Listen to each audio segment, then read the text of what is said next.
Miongoni mwa vitu vinavyokathirisha sana na kuwepesisha riziki, kutoa sadaka. Kutoa sadaka. Qul rabbi yabsutu rizqa liman yasha'u min ibadihi wa yaqdiru lahu wama anfaqtum min shay'in yukhlifuhu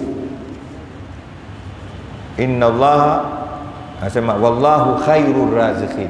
Suratu Sabai. Aya iko wazi kabisa, aya iko wazi. Hapo ndo pagumu zaidi. Pia ampendi kutoa, mnapenda kupokea. Jana tumesema Mwenyezi Mungu ukimzoesha anazoea. Ukijizoesha kupokea, Mungu atakuwa chapu hapo mpaka atokee wa kukupa.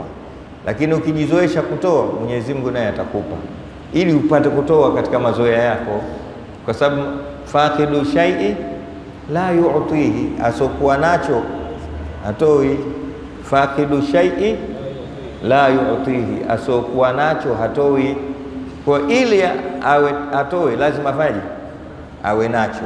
Vipi atapata? Akipata kama hii, mfano chukua Sheikh Rashid, basi mimi hiyo Mungu atanilipa kwa ahadi. Si umenipa? Mungu atakupa na mimi Mwenyezi Mungu atanipa, na yule akitoa Mwenyezi Mungu atampa. Nasema qur rabbi, sema Bwana wangu, yabsutu rizqa liman yasha'u min ibadihi, Mwenyezi Mungu ndo anaikunjua riziki kwa amtakaye, min ibadihi, kwa waja wake, wayaqdiru lahu, naye ndo anamfanyia iwe finyu. Wallahu khairur raziqin. Muone bishi, wallahu wama anfaqtum min shay'in yukhlifu, wama, hapa ndo mpige mstari, wama anfaqtum min shay'in fahuwa yukhlifu, na mnachokitoa katika kitu fahuwa. Muona kaileta fahuwa, yeye Mungu anakirudisha. Fahuwa yukhlifu, utakachokitoa Mungu anasema anakirudisha, na yeye ndio mbora wa wenye kutoa riziki.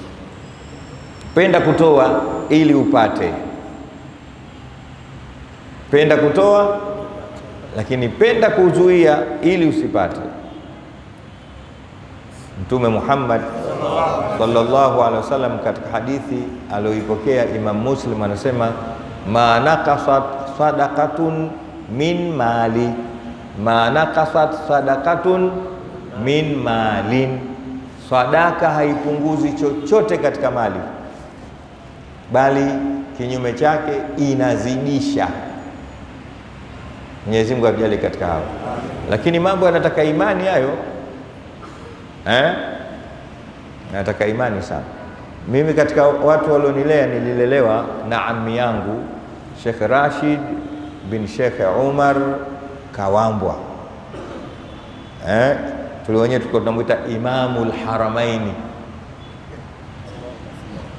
Mungu amrehemu. Amen. Alinilea huyo mzee, nilikuwa namuona na staili hiyo. Akiamka siku iko tilalila, ana kidogo anacho, basi ananiambia, baba twende tukamtafutie wa kumpa hiki. Mimi naambia sisi ndio kitatusaidia. Wewe twende tukamtafute wa kumpa hiki. Na wakati huo sio mbali, tunakaa hapa Mbagara Kizuiani, kule sehemu ya ndani kule kwenye mashimo ya mchanga, si kama mliaona nyinyi, kunaitwa Kiburugwa.